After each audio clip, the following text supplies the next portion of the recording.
नमस्ते प्रणाम। आप सब देख रहल बानी भोजपुरी प्लस। और आज के ई खबर बा भोजपुरी पावर स्टार पवन सिंह जी के फिल्म हर हर गंगे के तरफ से जो ना के एगो आज नया पोस्टर रिलीज कल गया बा, जो कि आप लोग सामने स्क्रीन पर देख सकतानी।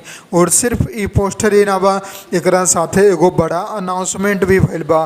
और अनाउंसमेंट ई बा कि जो ना हर हर गंगे फिल्म बा ये साल दशहरा के शुभ अवसर पर एक साथ पूरा इंडिया में जहां भी भोजपुरी फिल्म रिलीज होला, जहां भी भोजपुरी फिल्म के थिएटर बा, हर जगह पर रिलीज कल जाई एक साथे एक दिन दशहरा के शुभ अवसर पर। अभी तारीख पूरा फिक्स ना कल गल बा, लेकिन दशहरा जो कि 24 तारीख के बा ओकरे एक दो दिन आगे पीछे ई फिल्म के रिलीज कल जाई।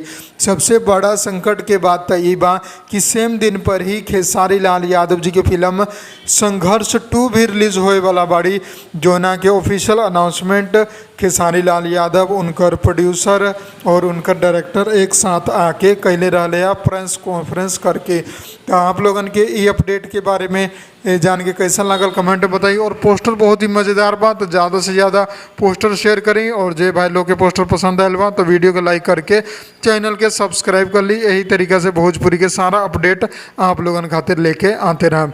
जय हिंद, जय भोजपुरी, प्रणाम।